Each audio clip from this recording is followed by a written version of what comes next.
DC High Volume, Batman. The Dark Knight's definitive DC Comics stories, adapted directly for audio for the very first time. Fear.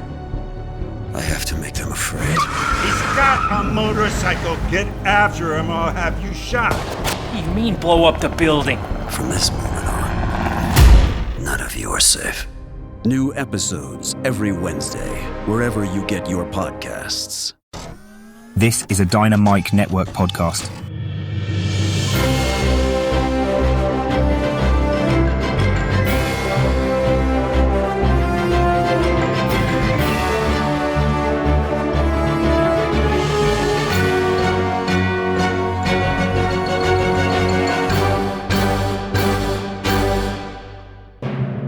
Hi, welcome to the Dynamic Duel podcast, a weekly show where we review superhero films and debate the superiority between Marvel and DC by comparing their characters in stat-based battle simulations. I'm Johnny DC.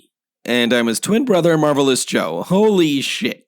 And as you can tell from the sound of Joseph's voice, he is very sick. So he will be doing as little talking as possible this episode, being a dual episode between Blue Beetle, the Ted Kord incarnation, and Prowler, the Spider-Man villain. He's mostly an ally.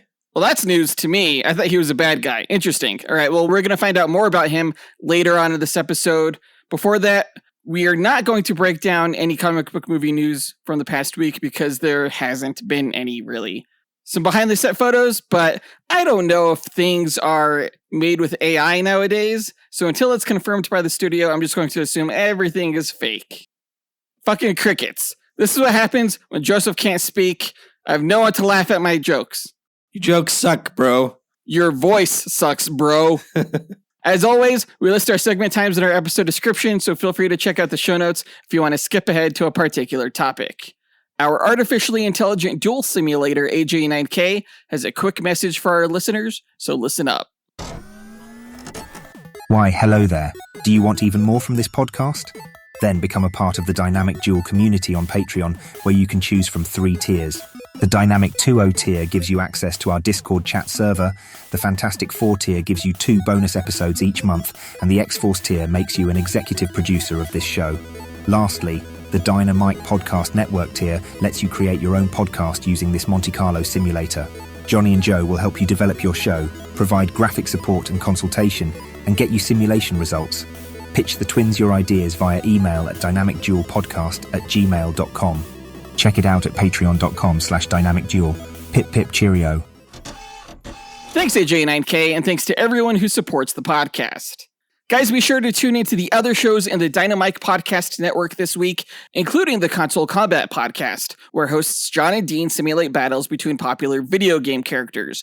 In yesterday's episode, they speculated on who would win in a dogfight between Fox McCloud from Star Fox piloting his R-Wing against Wedge Antilles from Star Wars Rogue Squadron piloting his X-Wing. Over on the Max Destruction podcast, hosts Scotty and Gilly pit your favorite action heroes from film and television against each other. This Wednesday, the twins are reviewing the 1988 film Bloodsport. And finally, on the Senjo World podcast, host Zachary Hepburn speculates on fights between fan-favorite anime and manga characters. On Thursday, Zach is going to reveal who would win between Yaroichi Shihoin from Bleach versus Kizaru from One Piece. Visit dynamicpodcasts.com or click the link in our show notes to listen to all of the shows in the Dynamite Podcast Network. But with that out of the way, quick to the No Prize. A No Prize is an award that Marvel used to give out to fans. Our version, the Dynamic Duel No Prize, is a digital award that we post on Instagram for the person we feel gave the best answer to our question of the week. Last week, we asked, what do you think of Crypto the Superdog from the Superman sneak peek? And of course, this question was in regards to the extended trailer that we received for the Superman film that came out of CinemaCon. We got 4 answers, so let's break down this week's 3 honorable mentions before revealing the No Prize winner. Our first honorable mention goes to Christopher Minotti, who said, Hi guys, Christopher Minotti. So, Crypto, he's a little fluffier than I was expecting, but I'm still hoping that they do a good job with him. I get that he's supposed to be the cute character, the lighthearted. Well, not lighthearted, he's a dog, so of course. But I'm still hoping that they do a good job with him, and I'm hoping that they have a cool scene with him. The first time I realized Crypto was cool was in Blackest Night, when he saved Martha Kent by ripping a Black Lantern's arm off and then blasting it with heat vision. Yeah, in the comics, Crypto is no joke. He is fiercely loyal and doesn't have the same morality that someone, say, like Superman has. So he's actually fairly dangerous. This version of the dog is very fluffy. Usually he's depicted as a Labrador of some sorts, but here he looks very much like almost like a poodle, terrier, mutt kind of dog. So they're definitely trying to play up the cute factor with him, which is all right. I guess the cuter the dog is, the more audiences will be happy with it, but we'll see how it goes. As I said in the last episode, I have full confidence in James Gunn's writing, especially when it comes to animal characters. You take a look at Rocket Raccoon or something like that, so I think things should be fine. Didn't Crypto almost kill Mongol? Yeah, actually, he straight up bit his throat, nearly killing him. Great answer, Christopher. Our next honorable mention goes to Lee Tapscott, who said, "What do I think about Crypto in the Superman trailer? Man, I love this. I think dogs can really sense if a person's good or bad. And Crypto you can just tell he loves Superman. Superman is so good to him. This makes me care about him so much in the energy. And when it comes push to shove, he knows exactly what his master needs, takes him right to the help, opens up that door. Smart dog." Yeah, like we mentioned in the last episode, people are kind of trashing Crypto's intelligence, but I kind of see it as him being well-trained to an extent, right? He's really happy to see his owner, so he's jumping on his owner, but once he realizes something is wrong, he listens to him and takes him straight to the Fortress of Solitude. One of the secret shortcuts of getting a character to be likable in film is to give them a dog character and have them be nice to a dog. I've brought this up before. I don't know if this is what James Gunn is trying to do with Superman, just to make him more endearing to audiences who may not necessarily care for the character. But if he plays his cards right, story-wise, I think he could totally pull that off between the characters of Crypto and Superman. Because dogs, like Lee Tapscott said, are naturally intuitive. And if he likes Superman, general audiences will gather that, oh, this is a trustworthy character. Great answer, Lee. Our final honorable mention goes to Peter, who said, "What's up, dynamic dudes? It's Peter. My thoughts on Crypto was I thought it was really funny, honestly. Like when I first saw the trailer, I laughed audibly, thinking that's a cute dog. That's something that my dog would do if I had one, which I don't. But if I did, he would act like that. And especially since they're training him, I think it'd be a fun part to the movie. So that's what I got to say. Thanks, guys."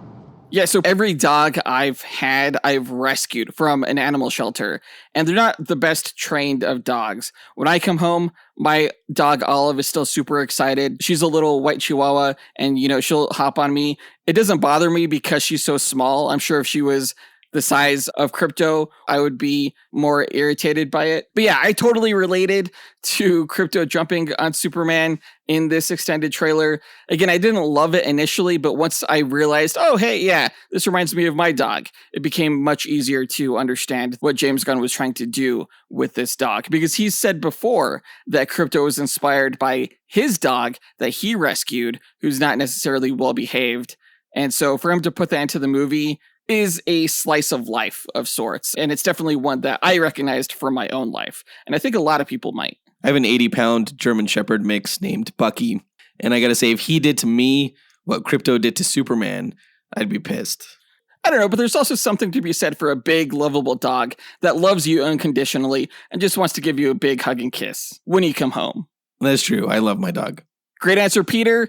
The winner of this week's No Prize, however, is Travis Herndon, who said, "What's up, dynamic dudes? Travis here. Shout out to my evil twin. So my answer is I like Crypto, and honestly, he doesn't deserve the hate he gets, especially from certain YouTubers saying that, like, well, my dog, mean dog and stuff, though, make whimpered and whined when I pretend to be hurt and stuff. And to that, Crypto is based off of James Gunn's own dog, who's a rowdy, rambunctious puppy. So I mean, it would make sense why he would be acting like that. It's based off his own dog."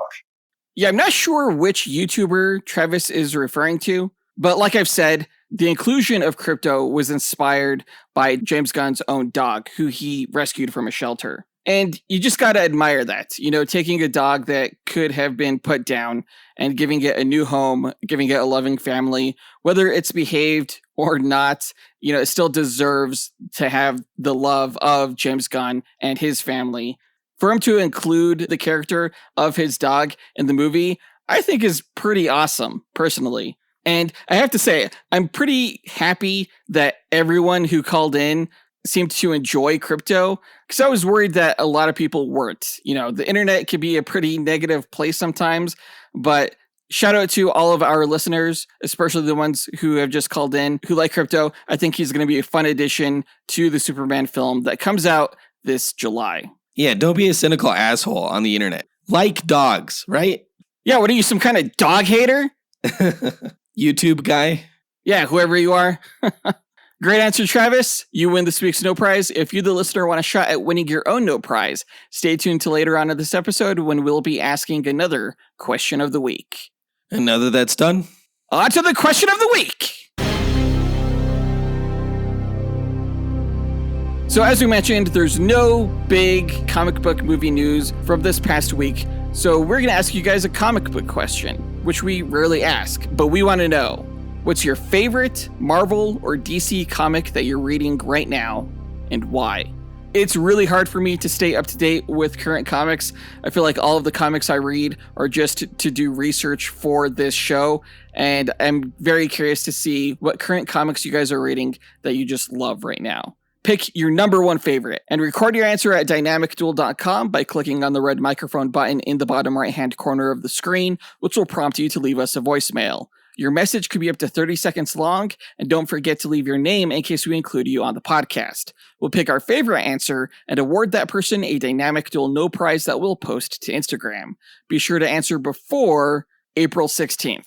We're recording our next episode a little bit early because of the Easter weekend, so make sure to get your answer in early.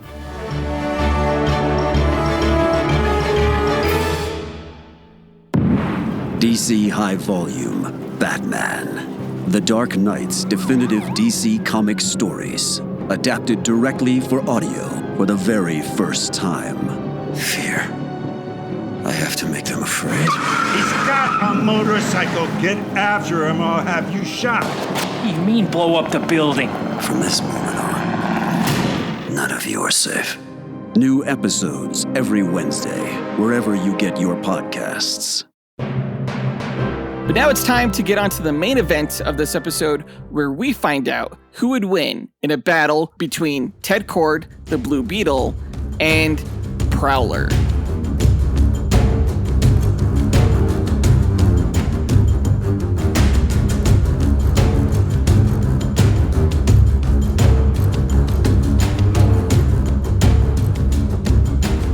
All right, Blue Beetle versus Prowler. Of course, this is the Ted Kord version of Blue Beetle. And the fact that we've waited until year, 10 to get to Ted Kord is a travesty of justice. It is wrong, but we're going to make it right here today. Because Ted Kord is a solid B-lister, if not A-lister, of the DC Comics pantheon, I would say.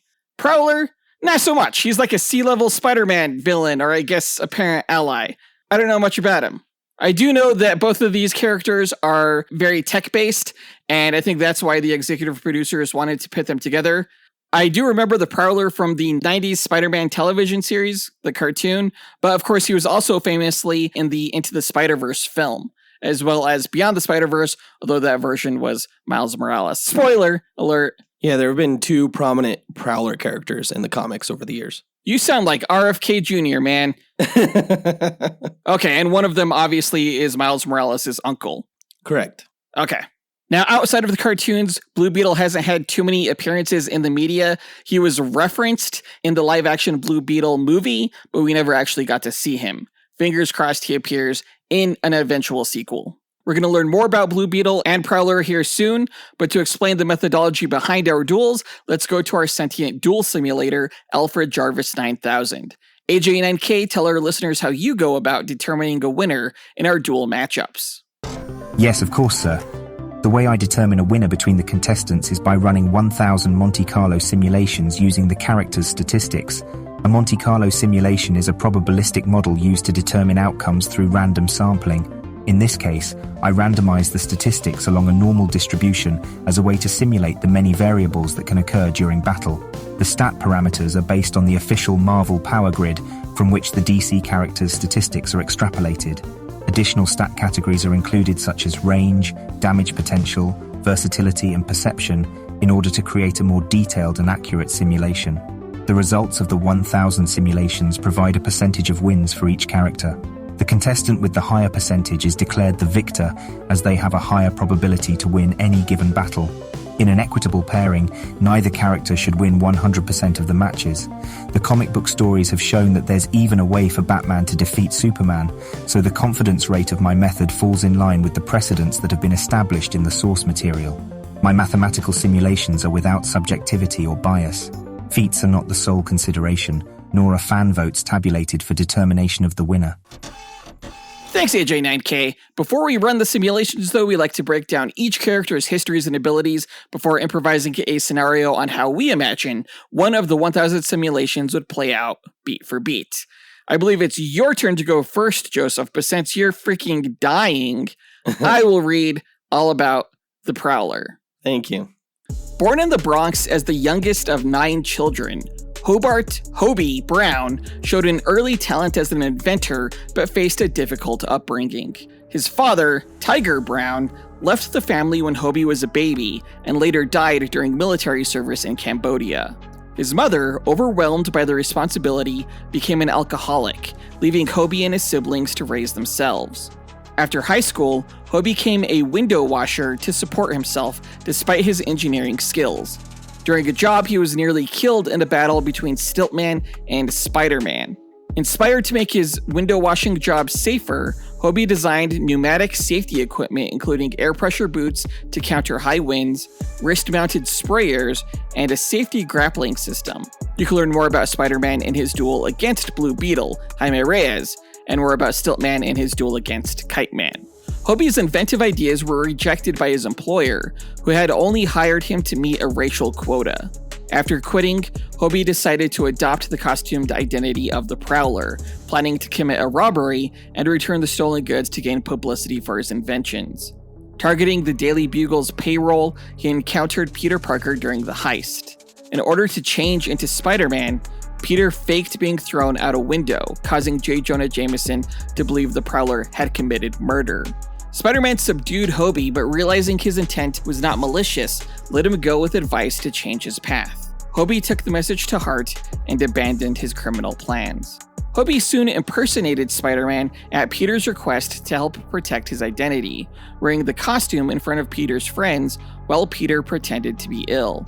Believing Spider-Man was responsible for the death of Captain George Stacy, Hobie tried to bring him to justice but failed. Hobie later married his longtime girlfriend, Mindy, and worked in construction. Through the Big Brother program, he mentored a young man named Manny Lopez, who was later killed in a gang incident. Believing Hector Ayala, the White Tiger, was responsible, Hobie fought him until realizing his mistake. While trying to join the superhero team The Defenders, Hobie was thrown into the harbor by Valkyrie and chose to retire from heroics. However, his Prowler equipment was stolen and used by a second Prowler to commit a murder. Spider-Man recovered the gear and persuaded Hobie to stay uninvolved. Hobie later resumed the Prowler identity to help clear Mindy's name after she was framed for financial fraud. He retrieved the evidence from a chalice targeted by the Black Fox and worked with Spider-Man to clear her name. When Spider-Man was framed for robbing a millionaire, Hobie teamed up with several allies, including Puma, Rocket Racer, and Sandman. Silver Sable, a mercenary from the Eastern European nation of Simkaria, offered the group further work. Hobie joined Silver Sable's mercenary team called the Outlaws and participated in missions across North America and England, once battling Excalibur and uncovering a rogue Arnim Zola construct. At the time, he trained with his brother Abraham Abe Brown, who was a martial artist and former wielder of White Tiger's jade amulets as a member of the Sons of the Tiger. You can learn more about Silver Sable and White Tiger in their respective duels against Vigilante and Bronze Tiger. Hobie teamed up with his brother Abe to fight street crime, but was temporarily injured battling Killer Shrike. Though Hobie's wife Mindy left him after discovering his identity, she returned when he was paralyzed in a fall caused by the villain Black Bull. While recovering, his gear was stolen again, this time by a criminal named Rick Lawson, who posed as the Prowler until being hospitalized by the Vulture. Regaining mobility, Hobie resumed the Prowler role and aided Spider-Man during a building fire. He provided Spider-Man with a jetpack used during a period when Peter adopted the Hornet persona. Hobie was arrested during the Superhuman Registration Act conflict, but escaped with the help of Captain America's Secret Avengers. Peter Parker later hired Hobie to impersonate Spider-Man again to maintain his cover. Hobie then infiltrated New U Technologies for Parker Industries and discovered an experiment involving the villain Electro, who severely injured him. He was placed in stasis by the genetic mastermind known as the Jackal, and was cloned. The clone served the Jackal, while the real Hobie remained unconscious in cryosleep. After being recovered, Hobie ended his alliance with Spider-Man and was hired by Tony Stark to lead a crowdfunding firm. When the symbiote god Null invaded Earth, Hobie adopted the identity of Hornet and used hacked Stark tech to repel the symbiotes.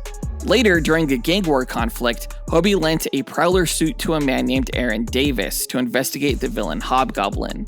Hobie warned Davis that he misused the Prowler suit, he would take it back and reclaim the identity. Aaron Davis was a former career criminal from an alternate universe called Earth 1610, Marvel's Ultimate Universe. There, Aaron was the brother of Jefferson Davis, the father of Miles Morales.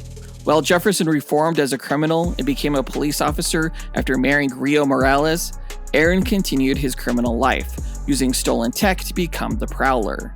At one point, he broke into an abandoned Oscorp facility and knowingly took a genetically altered spider with him. The spider later bit his nephew Miles Morales, giving him spider powers and making him the new Spider-Man. Though Jefferson disapproved of Aaron's influence, Miles maintained a close relationship with his uncle. You can learn more about Miles Morales' Spider-Man in his duel against Batwing. Aaron traveled to Mexico City to confront a rival criminal known as the Scorpion, but was arrested and returned to New York. He attempted to manipulate Miles into helping him eliminate the Scorpion, but Miles refused. In a final confrontation, Aaron's gauntlets exploded, killing him. Before dying, he cryptically claimed that Miles was just like him. After the universal incursions that led to the collapse and the eventual rebirth of the multiverse, Aaron was restored to life in Marvel's primary 616 timeline with no memory of his death. He purchased an Iron Spider suit off the black market and helped form a new Sinister Six alongside Bombshell, Electro, Hobgoblin, Sandman, and the Spot, stealing a decommissioned S.H.I.E.L.D. helicarrier. Miles, who was also brought into the main Marvel timeline, confronted his uncle. And though the Sinister Six succeeded in their heist, Aaron appeared to die during the ensuing battle, though he was merely injured. Influenced by his nephew, Aaron began distancing himself from crime, even rejecting an offer from Tombstone, a villain you can learn more about in his duel against Blockbuster. When Miles was kidnapped by the villain Assessor, Aaron sought help from his estranged brother Jefferson. After commissioning a new Prowler suit from a criminal weapons designer, he joined Jefferson in infiltrating the Assessor's facility, rescuing Miles. Later, while working for the villain Ultimatum, actually the Earth 616 variant of Miles, Aaron attempted to assassinate a criminal but was stopped by Spider-Man Miles. The botched job resulted in a bounty on Aaron, which forced him into a deal that placed him under Ultimatum's control. Aaron joined his nephew Miles at the hospital for the birth of his sister Billy, and later helped resist Ultimatum's plan to return them to their original universe. During a battle with Ultimatum's forces, including the Green Goblin and his Goblinoids, Aaron sacrificed himself by overloading his suit, sending Ultimatum and the Goblin away. Aaron was presumed dead. In reality, Aaron awoke in an alternate dystopian world ruled by Selim, an evil clone of Miles Morales. Selim used Aaron's unique dimensional signature to power a shield around his empire. Aaron was imprisoned and used as a living power source for decades. When Miles arrived in the alternate dimension to rescue his uncle, Aaron was freed and recovered enough to fight alongside his nephew. After defeating Selim, Aaron and Miles traveled back to Earth 616. Upon their return was when Hobie Brown recruited Aaron to resume the Prowler identity, tasking him with uncovering the villain Hobgoblin's plans.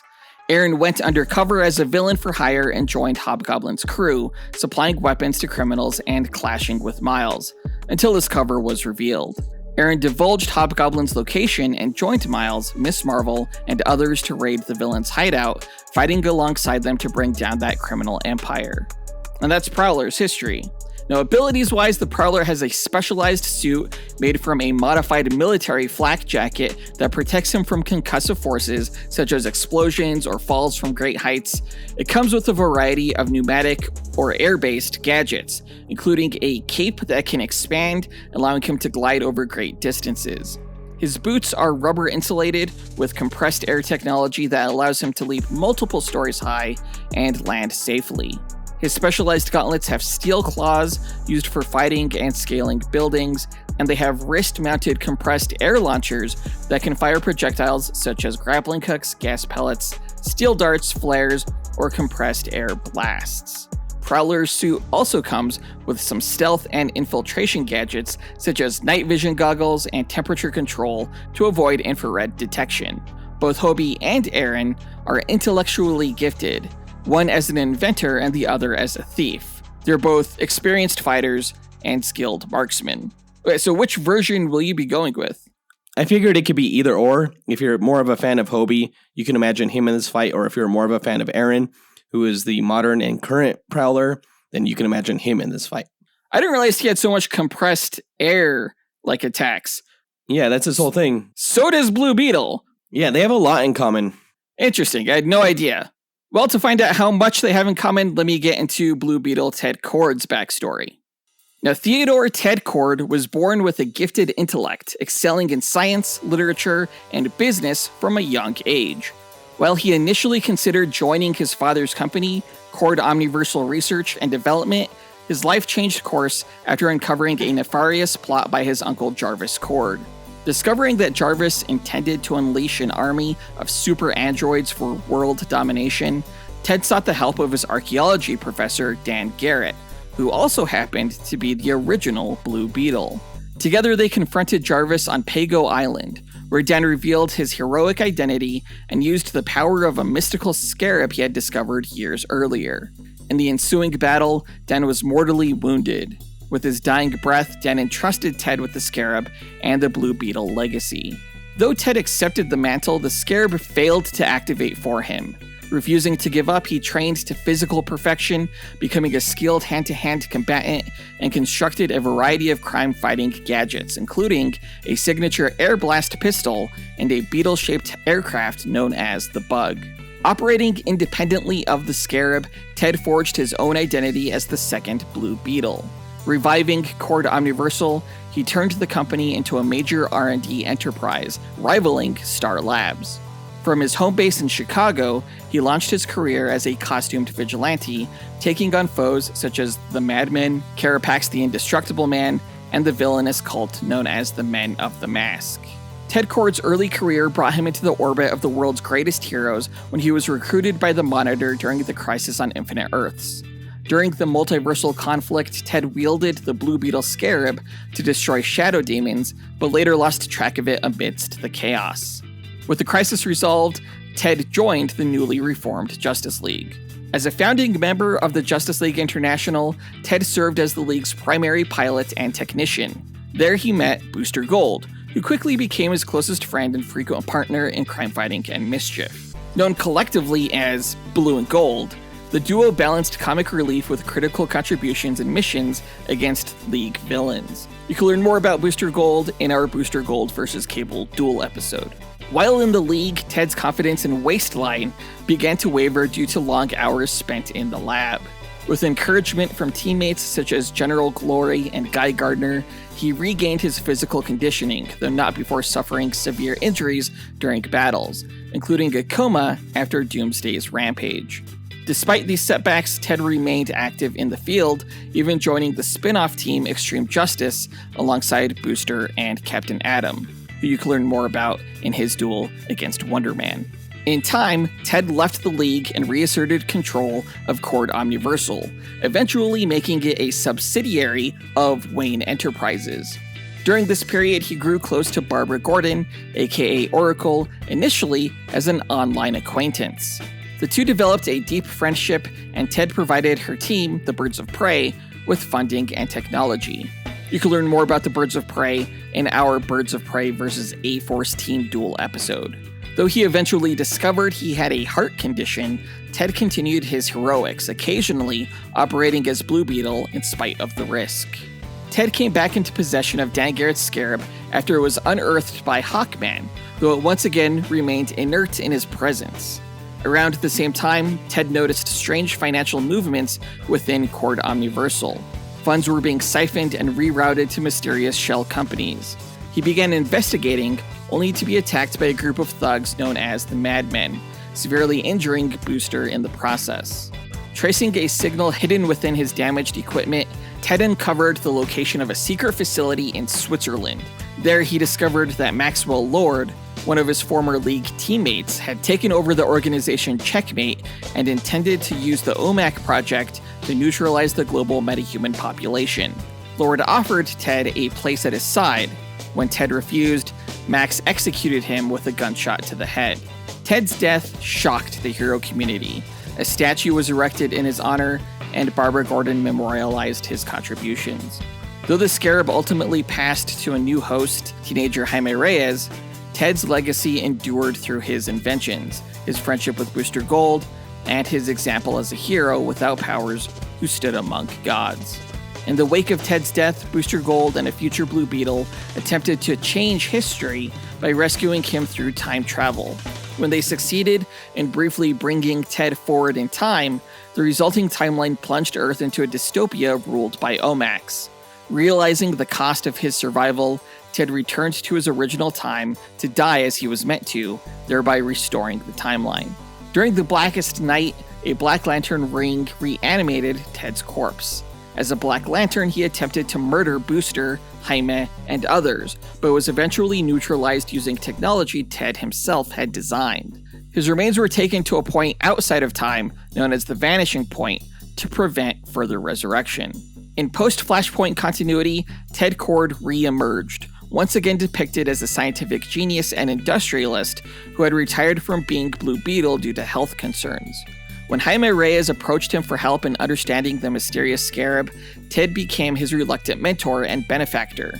Though Jaime initially rejected the superhero lifestyle, Ted saw promise in him and provided guidance, resources, and technological support, constructing a mobile command center and even donning his old Blue Beetle suit when needed.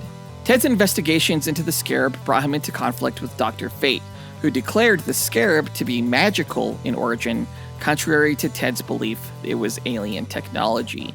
Ted later joined a coalition of heroes, including The Question, Captain Atom, Nightshade, and more, who traveled to Mars to confront Dr. Manhattan for putting Superman into a coma, though Ted and the other heroes were overpowered and scattered.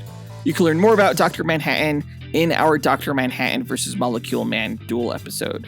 Ted later became a target of Black Mask, who imprisoned him and used illusion-based powers to impersonate him. Under Black Mask's control, Corda Industries funneled resources into illicit operations, including a revamped Suicide Squad. With help from the Justice League and an international team known as the Revolutionaries, the real Ted was freed and helped dismantle Black Mask's scheme. You can learn more about Black Mask in his duel against Madame Mask. Ted reunited with Booster Gold to form Blue and Gold Restoration, a private hero-for-hire business dedicated to helping everyday people. Though he was ousted from Corda Industries for mismanagement, Ted chose to keep working with Booster instead of rejoining the Justice League.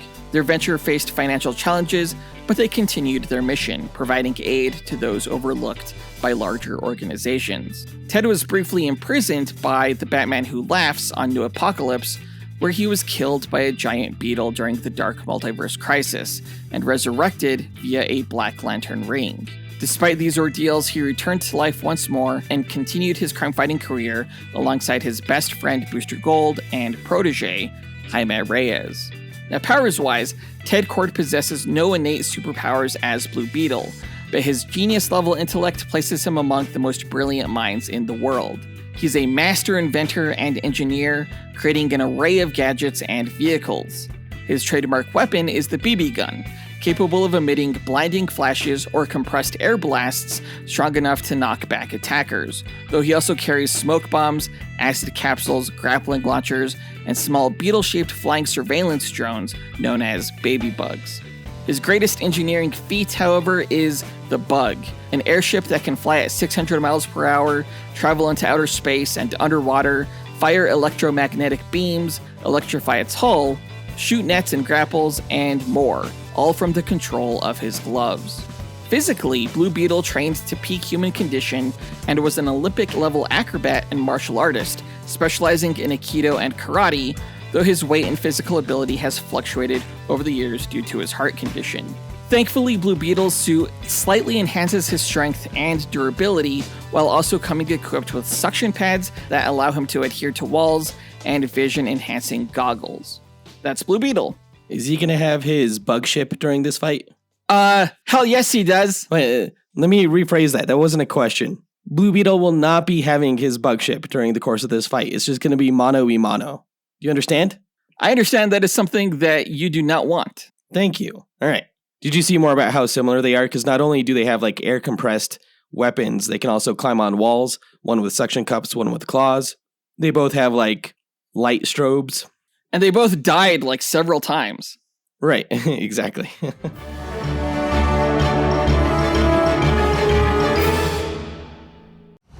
In a world where fantasies collide and heroes clash, one podcast network rises above the rest. Prepare yourself for the ultimate showdowns in comic books, video games, movies, and anime. The Dynamite Podcast Network presents Console Combat, where video game legends brawl every Monday. Dynamic Duel, where comic book titans smash every Tuesday. Max Destruction, where TV and action heroes battle every Wednesday. And Sendro World, where anime champions clash every Thursday. Join us as we speculate on the matches and, armed with the power of mathematical simulations, discover who will emerge victorious. Visit dynamicpodcast.com, where we settle the debate and settle the score. But now that we've got their histories and abilities out of the way, let's speculate on how one of the 1,000 simulated matches will go. The winner is determined by simulations, not the speculation, but it's fun to imagine how this fight could play out. AJ9K, what are the rules of our speculation? Well, I should say there are no rules, other than the characters have no prior knowledge of the other going into the fight. All they are aware of starting out is that the other character is a threat that needs to be eliminated. For the speculation, the contestants will begin approximately 50 meters apart in a nondescript environment that will have no bearing on the match itself, as no environmental statistics are considered in my simulations. The contestants must earn victory on their own merit. All right then, let's get into it. Blue Beetle and Prowler meet on the battlefield. Who goes first? I'm going to say that Prowler goes first. He's going to speed blitz Blue Beetle with his claws, and before Blue Beetle can even say, "Oh shit, this guy is scary fucking fast," he's just going to get slashed across his face. No, Prowler's fast, but not faster than Blue Beetle can quick draw his BB gun and just flash a strobe right in the guy's face, so he's, disoriented and seeing spots.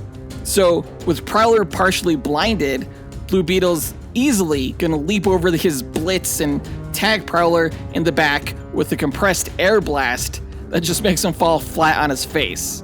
And as he lands, as Prowler is getting up from the ground, Blue Beetle sends out a few baby bug drones that scan the area. How big are these drones?